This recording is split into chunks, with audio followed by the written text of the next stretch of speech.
So hey guys and welcome back to the channel. तो guys thank you हमारे 500 subscriber complete हो चुके हैं। सो यार ऐसे ही सपोर्ट करते रहो, जल्दी से 1 के सब्सक्राइबर ही कंप्लीट करना है, ठीक है। तो यार आज के इस वीडियो में हम बात करने वाले हैं व्हाट इज बॉन्ड इवोल्यूशन, ठीक है। और साथ ही साथ हम बात करेंगे बॉन्ड इवोल्यूशन कितना स्ट्रॉन्ग है, उसके पावर कितने हैं, वो सब इस वीडियो में जानेंगे। तो सारे बॉन्ड इवोल्यूशन से जुड़े क्वेश्चन हम इस वीडियो में कवर अप कर लेंगे।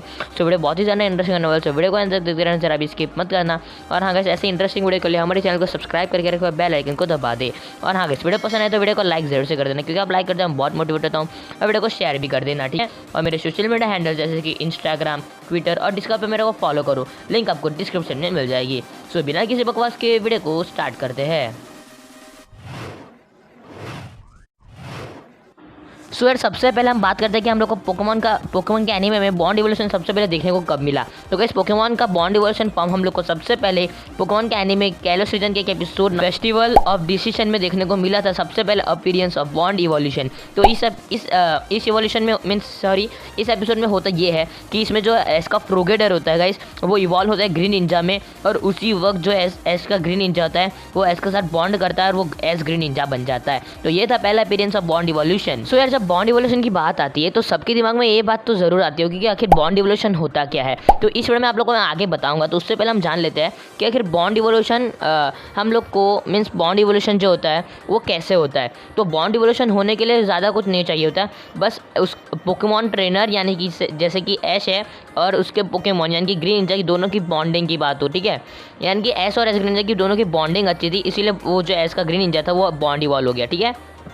क्योंकि देखो बॉन्ड इवोल्यूशन एक ऐसा इवोल्यूशन है जिसमें गाइस जो ट्रेनर और उसका पोकेमॉन होता है वो दोनों की बॉन्डिंग बहुत ज़्यादा अच्छी होती है, जिसके कारण जो पोकेमॉन होता है वो बॉन्ड हो जाता है। और गाइस मेरे ओपिनियन से बॉन्ड इवोल्यूशन जो है उसमें एडवांटेजेस एंड डिसएडवांटेजेस दोनों है।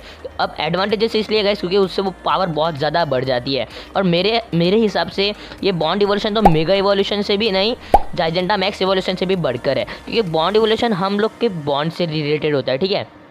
और डिसएडवांटेजेस की बात करें तो डिसएडवांटेजेस ये है गाइस कि जो बॉन्ड इवोल्यूशन होता है वो पूरे अपने ट्रेनर पे डिपेंड करता है। यानी कि गाइस अगर ऐश हार गया, मीन्स ऐश ने अपनी होप छोड़ दिया और उसकी ताकत खत्म हो गई, तो जो पोकेमॉन बॉन्ड हुआ है वो भी हार जाएगा। आप लोगों ने ऐश वर्सेस अलान में देखा ही होगा, जिसमें लास्ट में जब ऐश हार जाता है, मीन्स जब ऐश थक जाता है तब ग्रीन निंजा भी गिर जाता है। तो ये सबको ट्रेनर के ऊपर डिपेंड करता है, लेकिन हाँ पोकेमॉन की भी उसमें उतनी ही ज़्यादा वो होती है, ठीक है।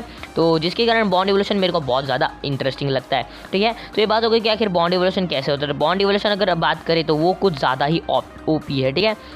तो अब बात कर लेते हैं गाइस कि आखिर बॉन्ड इवोल्यूशन कितनी उसकी पावर कितनी है। सो यार अगर बात करें एक नॉर्मल ग्रीन निंजा की बेस टेस्ट की, तो गाइस नॉर्मल ग्रीन निंजा की बेस टेस्ट की बात आती है तो उसकी बेस टेस्ट है गाइस टोटल 530। और अगर एक बॉन्ड ग्रीन निंजा की बात करें तो उसके बेस टेस्ट है गाइस टोटल 640। आप अपने स्क्रीन पर तो देख ही सकते होगे। तो आप देख सकते हो कि एक सिंपल ग्रीन निंजा जब बॉन्ड इवॉल्व होता है तो उसके बेस टेस्ट कितने ज़्यादा बढ़ जाते हैं, ठीक है। यानी कि उसकी पावर कितनी ज़्यादा बढ़ जाती है। तो इससे पता चलता है कि बॉन्ड इवोल्यूशन बहुत ही ज़्यादा स्ट्रॉन्ग है। और बॉन्ड इवोल्यूशन ने पूरे पोके फैंस के दिमाग में कैसा बना था कि बॉन्ड इवोल्यूशन बहुत ही ज़्यादा बेस्ट है, ठीक है। और बहुत लोग बोलते हैं कि ग्रीन निंजा जो है वो पहला बॉन्ड इवोल्यूशन फॉर्म नहीं है। तो आप लोग को क्या लगता है कमेंट बॉक्स में बताना। बाय द वे मैं इसके लिए एक अलग से वीडियो बनाऊंगा कि ग्रीन निंजा पहला इवोल्यूशन फॉर्म था कि नहीं था, ठीक है। सो बॉन्ड इवोल्यूशन फॉर्म एक देखने में तो बहुत इंटरेस्टिंग है। तो चलो अब बात कर लेते हैं क्या ये मेगा इवोल्यूशन से ज़्यादा बढ़कर है क्या, तो उसके बारे में बात कर लेते हैं। सो यार एक नॉर्मल मेगा चार्जर एक्स की जो बेस टेस्ट की बात करें तो वो है 634। और अगर हम एस ग्रीन निंजा की बात करें तो उसके बेस टेस्ट है टोटल 640। तो इससे पता चलता है कि ये जो बॉन्ड इवोल्यूशन है वो तो एक मेगा पोकेमॉन से भी ज़्यादा बढ़कर है। हाँ वो ट्रेनिंग पे डिपेंड करता है, लेकिन गाइस अगर देखना जाए तो एस का ग्रीन निंजा भी बहुत ज़्यादा वेल ट्रेंड है। और अगर हम देखने जाए तो गाइस एस के ग्रीन निंजा ने बहुत से पावरफुल पोकेमॉन को हरा दिया है। और बहुत लोग बोलते हैं कि ग्रीन निंजा ने अपनी पूरी पावर एपिसोड नंबर मेरे को याद नहीं, लेकिन अलान एस वर्सेस अलान के एपिसोड में एस ग्रीन निंजा ने अपनी पूरी पावर दिखाई दी, लेकिन मेरे को वो नहीं लगता है। अगर आप लोग को वो एक पोकेमॉन का एपिसोड याद होगा जिसमें टीम फ्लेयर होती है, वो एस लोग के ऊपर अटैक करती है, जिसमें वो जो टीम फ्लेयर होती है वो एस और एस ग्रीन निंजा के ऊपर बीम छोड़ती है, जिससे वो दोनों की जो मीन्स वो दोनों की बॉन्डिंग को वो कुछ करना चाह रहा था, ठीक है। वो जो टीम प्लेयर का वो एस और एस ग्रीन निंजा की बॉन्डिंग को देखना चाहता था, तो उसने उसके ऊपर बीम डाली और एस और एस ग्रीन निंजा ने कुछ भी करके वो बीम से वो लोग ने अपने आप को छुड़ा लिया।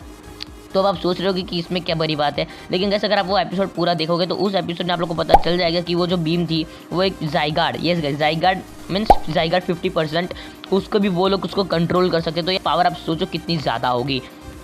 और यही नहीं, एस के ग्रीन निंजा ने इतने सारे पोकेमॉन को हराया, जैसे कि गाइस मेगा सेप्टाइल, और मेरा एक्सपीरियंस हराया नहीं, लेकिन उसके साथ बैटल किए।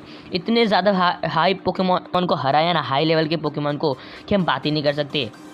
जब बॉन्ड इवोल्यूशन की बात आती है तो मेरे हिसाब से तो बॉन्ड इवोल्यूशन सारे पोकेमॉन की इवोल्यूशन से भी बढ़कर है। और देखे जाए तो यार ये जो मेगा चार्जार्ड है, मेगा है, चाहे वो सबसे ग्रीनिंजा जीत तो नहीं सकता है, लेकिन टक्कर भी बराबर की देगा, लेकिन वो हार सकता है थोड़ा, वो उसकी ट्रेनिंग पर डिपेंड करता है। अगर हम एस की ट्रेनिंग की बात करें तो एस ग्रीन दोनों के वेल ट्रेंड पोकेमॉन है, और कैलोस एस वर्सेस अलान में अगर एस ट्राई करता तो ऑफकोर्स एस ग्रीनिंजा जीतता था, लेकिन अब पता नहीं ऐसा पोकेमॉन कंपनी वालों ने ऐसा क्यों किया। और गाइस क्या आप लोग को पता है कि जो बॉन्ड इवोल्यूशन है उसके लिए जो पोकेमॉन और उसके ट्रेनर के बीच ट्रस्ट होना चाहिए, यानी कि विश्वास होना चाहिए कि वो उसका पोकेमॉन नहीं हारेगा, उसके पोकेमॉन के पास अभी भी पावर है उसको हराने के लिए, ठीक है। और उसमें तो अपना ऐश माहिर है, ठीक है, तो इसीलिए ऐश का ग्रीन निंजा उसके साथ बॉन्ड इवॉल्व हो गया। और रही बात क्या है, क्या पिकाचू अपने ग्रीन निंजा ज़्यादा स्ट्रॉन्ग है? सो अगर मैं मेरा ओपिनियन दूँ तो हो सकता है कि ऐश का ग्रीन निंजा पिकाचू से भी ज़्यादा स्ट्रॉन्ग हो सकता है, क्योंकि यार ऐश का पिकाचू ऐश का ग्रीन निंजा ऐसे पोकेमॉन को हरा सकता है ना कि बात ही ना करो। लेकिन बात आती है जब ऐश की पिकाचू की, तो ऐश के पिकाचू ने तो इतने ज़्यादा पोकेमॉन को हरा है कि लेकिन उसकी तो बात ही नहीं कर सकते, ठीक है। सो दोनों नॉर्मल मीन्स दोनों टक्कर की है, ठीक है, लेकिन पोकेमॉन के एनीमे में फ्यूचर में तो हम लोग को ऐश का स्ट्रॉन्गेस्ट पोकेमॉन पिकाचू ही देखने को मिलने वाला है। सो यार डेट्स ऑल फॉर। तो इस वीडियो में मजा आया तो वीडियो को लाइक कर देना, वीडियो को शेयर कर देना, और चैनल को सब्सक्राइब करके बेल आइकन को दबा देना, ठीक है। सो बाय गाइस, मिलते हैं नेक्स्ट वीडियो।